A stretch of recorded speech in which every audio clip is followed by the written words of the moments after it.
নীলকণ্ঠ YouTube চ্যানেলে আমার শ্রোতা বন্ধুদের জানাই সহস্র প্রণাম।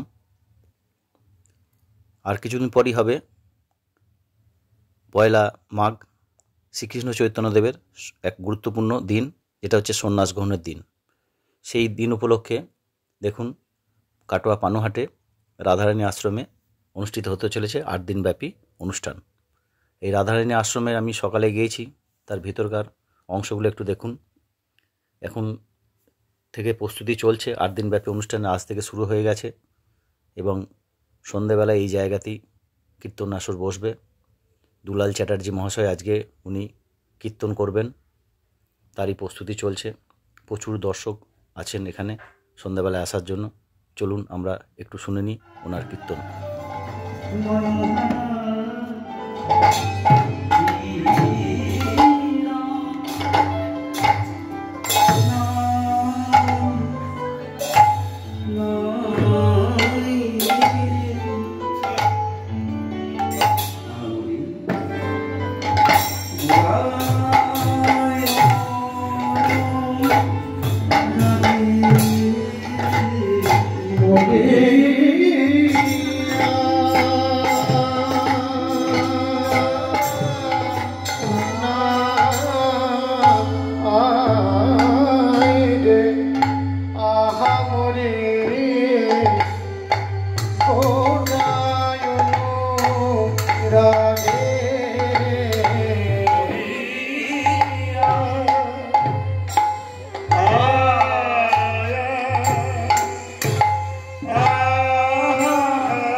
দেখুন খুব সুন্দরভাবে কীর্তন পরিবেশন হচ্ছেন এবং খোল সহযোগে যারা আছেন, হারমোনিয়াম, এবং খুবই সুন্দরভাবে এক অনন্য সৃষ্টি করেছেন পরিবেশ।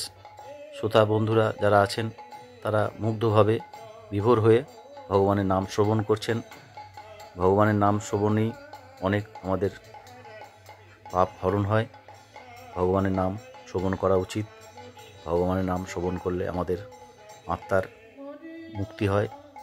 আপনারাও ভগবানের নাম শ্রবণ করবেন যখনই সময় পাবেন। ভগবানের নাম ভিন্ন অন্য কোনো কিছুই নেই এই কলি জগতে।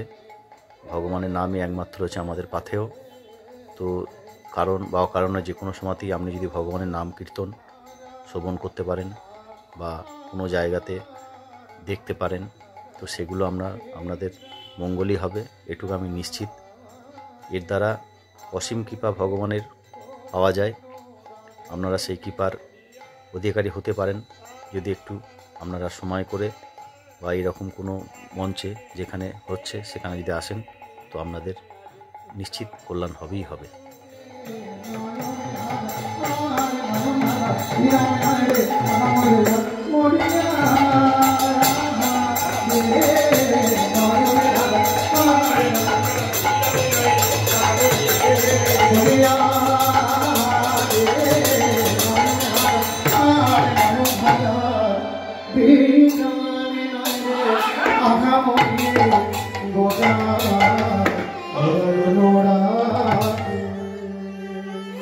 সায়েন্স সেটা খুব সহজভাবে এই আমাদের যারা অবতার আছে তারা আমাদেরকে বুঝিয়ে দেওয়ার চেষ্টা করেছেন।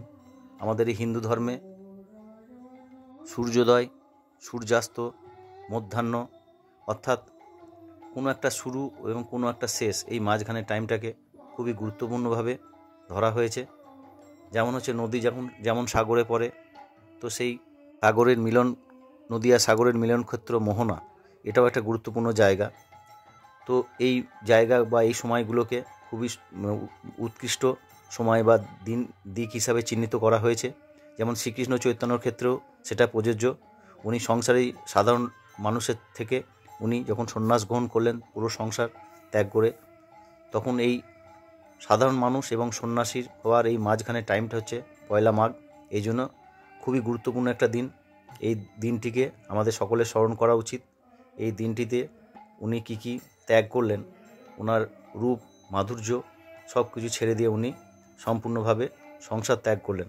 তো মানুষ থেকে উনি দেবতাতে উন্নীত হলেন, এবং সেটা যে আমাদের সকলেই করা যায় বা সকলেই করতে পারে সেটা উনি দেখিয়েছেন। আমরা শ্রীকৃষ্ণ চৈতন্যদেবের রূপ লীলা এই নিয়ে ব্যস্ত থাকি, কিন্তু যদি আমরা তার জীবনের সবথেকে এই মূল অংশগুলোকে যদি আমরা একটু অনুধাবন করি, তো আমাদের কাছে অনেক কিছু সহজ হয়ে যাবে। আমরা তার রূপ লীলার মধ্যে ব্যতিব্যস্ত না থেকে আমরা তার জীবনের যে তিনি যেগুলো ছাড়লেন বা যেগুলো ত্যাগ করলেন বা জীবনের মূল উদ্দেশ্য কী এবং জীবন থেকেই ভগবানকে পাওয়া যায়, এগুলো যদি আমরা একটু দেখি তাহলে আমাদের খুবই মঙ্গল হবে।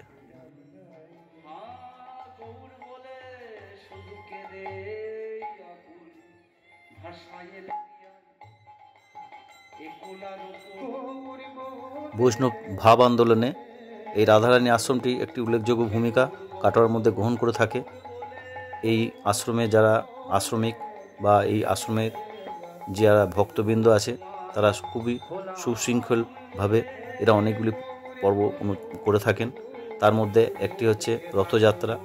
কাটোয়াতে অনেকগুলি সংস্থা বা প্রতিষ্ঠান থেকে রথযাত্রা বের হয়। তো এনাদেরও রথযাত্রা বের হয়, এবং সবথেকে লক্ষণীয় বিষয় হচ্ছে গৃহী ভক্ত এবং মহিলা ভক্ত প্রচুর এই জায়গাতে আমরা কাটোয়াতে দেখি। প্রচুরভাবে রথযাত্রার অনুষ্ঠান এরা পালন করে থাকে, এবং অন্যান্য আরও অনেক কিছু অনুষ্ঠানই এরা করে থাকে। এবং আপনারা কাটোয়াতে এলে অবশ্যই এই রাধারানীর আশ্রমে আসবেন, আশা করি আপনাদের ভালোই লাগবে।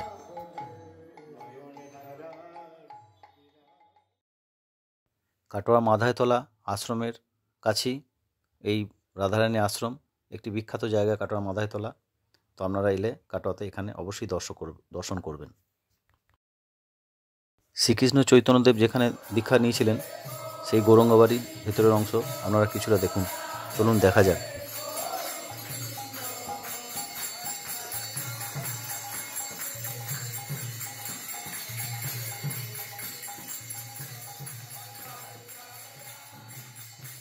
এই নাটমঞ্চে প্রত্যাহ সন্ধ্যা আরতির পর কীর্তন শুরু হয়, এবং প্রচুর ভক্ত সমাগম। দেখুন, একটি গুরুত্বপূর্ণ জায়গা এখানে ভগবান শ্রীকৃষ্ণ চৈতন্য উনি মস্তক মুন্ডন করেছিলেন, এবং এটা হচ্ছে কাটোয়ার গৌরঙ্গবাড়ি, এবং বৈষ্ণব ভক্তপ্রেমীদের কাছে একটি উল্লেখযোগ্য জায়গা। দূর দূরান্ত থেকে মানুষ এই জায়গাতে আসে, এবং খুবই সুন্দরভাবে কীর্তন পরিবেশন হয়, যা আপনার মনকে আনন্দে উদ্বুলিত করবে।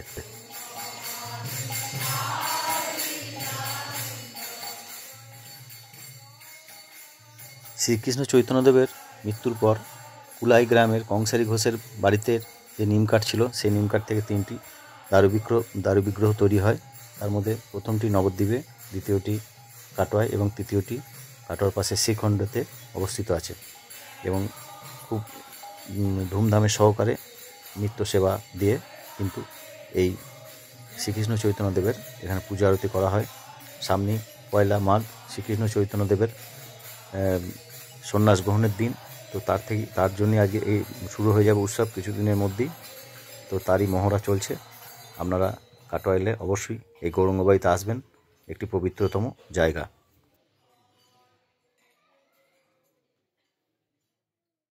এখন যে জায়গাটা দেখছেন একটি অতি পবিত্রতম জায়গা, এবং বৈষ্ণবদের কাছে একটি অতি পবিত্রতম জায়গা। এই যে অশ্বত্থ বৃক্ষ দেখছেন, এই বৃক্ষের নিচেই ভগবান শ্রীকৃষ্ণ চৈতন্যদেব মস্তক মুন্ডন করেছিলেন। এই সেই জায়গা। আপনারা দেখুন, আপনাদের আত্মার উন্নতি হবেই, এবং ভগবান শ্রীকৃষ্ণ চৈতন্যের আশীর্বাদ আপনারা প্রাপ্ত করবেনই, এটুকু আমার মনে প্রাণ ধারণা। চ্যানেলটি দেখবেন, ভালো লাগলে সাবস্ক্রাইব করবেন, অন্যকে দেখতে সাহায্য করবেন। হর হর মহাদেব।